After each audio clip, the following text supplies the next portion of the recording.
ان سب ہستیوں میں سے سب سے اعلیٰ عرفہ اونچا مقام رکھنے والی ایک ہستی جن کو حلال مشکلات کلی، امام المشارق والمغارب، قاسم ولایت اور اخی رسول فی الدنیا والآخرہ، زوج بطول ابو الحسنین مولائے کل کائنات، تاجدار حل عطا، مرتضی مشکل کشا، شیر خدا حضرت علی المرتضیٰ کرم اللہ تعالی وجہہ الکریم کے نام سے جانا جاتا ہے۔ 13 رجب المرجب حضرت علی المرتضیٰ کرم اللہ تعالی وجہہ الکریم کا یوم ولادت ہے۔ تو اسی حوالے سے آج حضرت مولائے کائنات کرم اللہ تعالی وجہہ الکریم کی بارگاہ میں نذرانہ عقیدت پیش کیا جائے گا۔ تو آیت کریمہ جو قرآن کریم کی تلاوت کرنے کا شرف حاصل کیا ہے، رب کائنات فرماتا ہے بسم اللہ الرحمن الرحیم فاسألوا اہل الذکر ان کنتم لا تعلمون۔ اے نہ جاننے والو، اگر کچھ جاننا چاہو تو پھر کن سے پوچھنا ہے؟ اہل ذکر سے پوچھنا ہے، ذکر والوں سے پوچھنا ہے۔ اب ذکر والے کون ہیں، اس سے پہلے ہمیں یہ جاننا ہوگا کہ ذکر کیا ہے۔ ذکر کیا ہے تو ہم رب کی کتاب سے ہی رہنمائی حاصل کر لیتے ہیں کہ اللہ تعالیٰ قرآن پاک میں ارشاد فرماتا ہے انا نحن نزلنا الذکر وانا لہ لحافظون۔ رب فرماتا ہے ہم ہی اس ذکر قرآن کو نازل کرنے والے ہیں، ہم نے ہی اس ذکر کو نازل کیا ہے، قرآن کو نازل کیا ہے، اور ہم ہی اس کی حفاظت کرنے والے ہیں۔ تو پتہ یہ چلا کہ ذکر قرآن پاک ہے، ذکر قرآن پاک ہے۔ اب جب یہ پتہ چل گیا کہ ذکر قرآن پاک ہے تو اگلا سوال یہ ہے کہ اہل ذکر کون ہے۔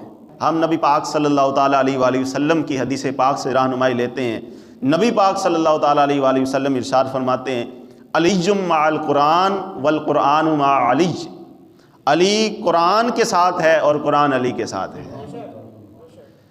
لن یتفرقا حتی یردا علی الحوض، یہ دونوں ایک دوسرے سے جدا نہیں ہوں گے حتیٰ کہ کل قیامت والے دن جب حوض کوثر لگے گا اس وقت بھی جب یہ آئیں گے تو اکٹھے آئیں گے۔ تو پتہ چلا کہ اہل ذکر کون ہے؟ حضرت علی المرتضیٰ کرم اللہ تعالی وجہہ الکریم۔ تو قرآن کیا فرما رہا ہے کہ جب کچھ نہ سمجھ میں آئے، جب کچھ نہ پتہ ہو، اگر پتہ لگانا چاہو تو پھر اہل ذکر کی بارگاہ میں حاضری لگوانا پڑے گی۔ تو حضرت علی المرتضیٰ کرم اللہ تعالی وجہہ الکریم وہ عظیم ہستی ہیں کہ جن کے بارے میں حضور نے واضح فرما دیا کہ علی قرآن کے ساتھ ہے اور قرآن علی کے ساتھ ہے۔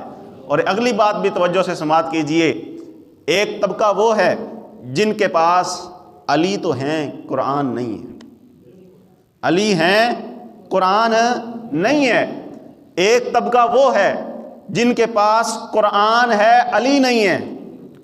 ہم اہل سنت اہل حق ہیں اور اس پر رب کائنات کا شکر بھی ادا کرتے ہیں کہ ہمارے پاس الحمدللہ ثم الحمدللہ قرآن بھی ہے اور قرآن والے علی المرتضیٰ بھی ہیں۔ ہم ان دونوں کی پیروی کرتے ہیں، ہم ان دونوں کو ماننے والے ہیں، اور رب کائنات کا اس پر لاکھوں شکر ہے، کروڑ شکر ہے۔ ان القرآن انزل علی 7 احرف، قرآن اتارا گیا 7 حروف پر، 7 قراتوں پر۔ وَلِكُلِّ حَرْفٍ مِّنْهَا ظَاہِرٌ وَبَاطِنٌ، ان تمام حروف میں سے، قرآن کریم کے جتنے بھی حروف ہیں ان میں سے ہر ایک حرف کا ایک ظاہری معنی ہے، ایک باطنی معنی ہے۔ اب سنیے علی المرتضیٰ کرم اللہ تعالی وجہہ الکریم کا قرآن کے ساتھ کتنا گہرا اور مضبوط تعلق ہے۔ امام جلال الدین سیوطی فرماتے ہیں وَإِنَّ عَلِيًّا عِنْدَهُ ظَاهِرُهُ وَبَاطِنُهُ، علی المرتضیٰ وہ ہستی ہیں جن کے پاس قرآن کا ظاہری علم بھی موجود ہے، باطنی علم بھی موجود ہے۔ اور خود حضرت علی المرتضیٰ فرماتے ہیں سلونی، مجھ سے سوال کرو، ممبر پر بیٹھے فرمایا مجھ سے سوال کرو، اور پھر آگے فرمایا واللہ، اللہ کی قسم، فلا تسألون عن شیء الی یوم القیامہ یکون الی یوم القیامہ الا حدثتکم بہ، فرمایا قیامت تک جتنے بھی معاملات ہونے ہیں علی المرتضیٰ سے آج سوال کرتے جاؤ، علی المرتضیٰ تب تک ممبر سے اترے گا نہیں جب تک سب کا جواب نہ دے دے۔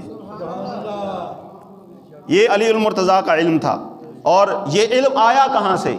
اب یہ بھی سنیے کہاں سے آیا۔ حضرت عبداللہ بن عباس رضی اللہ تعالیٰ عنہ، کون حضرت عبداللہ بن عباس رضی اللہ تعالیٰ عنہ، جن کے علم کا حال اور مقام یہ ہے، آپ فرماتے ہیں کہ اگر میرے اونٹ کے گھٹنے کو باندھنے والی رسی بھی اگر گم ہو جائے نا تو میں اس کو بھی قرآن سے تلاش کر لیتا ہوں۔ وہ عبداللہ بن عباس رضی اللہ تعالی عنہ جو سید المفسرین ہیں، قیامت تک جتنے بھی مفسرین تفسیریں لکھیں گے، اب تک جتنی بھی لکھی جا چکی، تب تک ان کی تفسیر مکمل نہیں ہوتی جب تک حضرت عبداللہ بن عباس رضی اللہ تعالیٰ عنہ کی تفسیر سے روشنی حاصل نہ کر لے۔ جن کے علم کا یہ حال ہے، وہ عبداللہ بن عباس رضی اللہ تعالیٰ عنہ فرماتے ہیں، کہتے ہیں کہ علم رسول اللہ تعالیٰ من علم اللہ تعالیٰ وعلم علی من علم رسول اللہ وعلمی من علم علی رضی اللہ تعالیٰ عنہ، کہتے ہیں حضرت عبداللہ بن عباس رضی اللہ تعالیٰ عنہ کہ رسول اللہ کا جو علم ہے یہ اللہ تعالیٰ سے ہے۔ نبی پاک صلی اللہ تعالیٰ علیہ وآلہ وسلم نے ڈائریکٹ اللہ تعالیٰ سے پڑھا، الرحمن علم القرآن، رحمان وہ جس نے قرآن سکھایا، علم الانسان جس نے خاص انسان کو تعلیم دی، پڑھایا۔ رسول اللہ صلی اللہ تعالیٰ علیہ وآلہ وسلم کا علم ہے اللہ تعالیٰ سے، اور علی المرتضیٰ کا جتنا بھی علم ہے وہ رسول اللہ صلی اللہ علیہ وآلہ وسلم کی خیرات ہے۔ اور خود حضرت عبداللہ بن عباس اپنے علم کے بارے میں کیا کہتے ہیں؟ کہتے ہیں وَعِلْمِي مِنْ عِلْمِ عَلِيٍّ رضی اللہ تعالیٰ عنہ، اور جو میرے پاس علم ہے نا یہ سارا کا سارا علی المرتضیٰ کی خیرات ہے۔ اور حضرت علی المرتضیٰ وہ عظیم ہستی، آپ فرماتے ہیں مجھے قرآن پاک کی ہر آیت کے بارے میں یہ بھی علم ہے کہ یہ آیت دن کے وقت نازل ہوئی یا رات کے وقت نازل ہوئی۔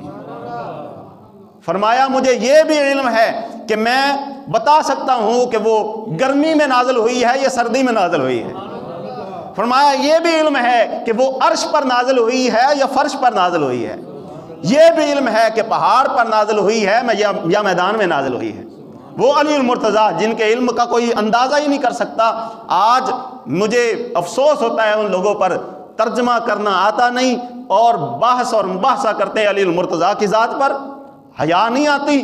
ذرا دیکھو تو صحیح علی المرتضیٰ کتنے پائے کے آدمی تھے، کتنے پائے کے بندے تھے۔ اور خود حضرت علی المرتضیٰ فرماتے ہیں پورے قرآن کا علم سورہ فاتحہ میں بند ہے، سورہ فاتحہ کا علم بسم اللہ میں بند ہے، بسم اللہ کا علم با میں بند ہے، اور با کا علم اس با کے نقطے میں بند ہے۔ اور علی المرتضیٰ فرماتے ہیں انا نقطۃ البا، میں اس با کا نقطہ ہوں۔ اور خود علی المرتضیٰ کرم اللہ تعالی وجہہ الکریم فرماتے ہیں اگر میں سورہ فاتحہ کی تفسیر لکھنے پہ بیٹھ جاؤں نا، میں لکھتا اس حد تک پہنچ جاؤں کہ 70 اونٹ بھر جائیں، 70 اونٹ لاد دوں، 70 اونٹ میری اس سورہ فاتحہ کی تفسیر کو اٹھائیں۔ اب جملہ سنیے، علی المرتضیٰ عظیم ہستی جب سورہ فاتحہ کی تفسیر لکھیں تو 70 اونٹ بھر جائیں، قرآن کے 30 پاروں کی جب تفسیر لکھیں گے تو کون اٹھائے گا؟ اور پھر ان کو پڑھے گا کون؟ اور اگلا جملہ بھی سنیے، یہ علی المرتضیٰ ہیں جن کے علم کا یہ مقام اور یہ حال ہے، خود نبی پاک صلی اللہ تعالیٰ علیہ وآلہ وسلم کے علم کا کیا حال ہوگا؟ حضور علیہ السلام نے ارشاد فرمایا تھا انا مدینۃ العلم وعلی بابها، میں علم کا شہر ہوں، علی اس کا دروازہ ہے۔ اب دروازے کے علم کا یہ حال ہے تو بتائیں شہر کا جو ہے وہ حال کیا ہوگا؟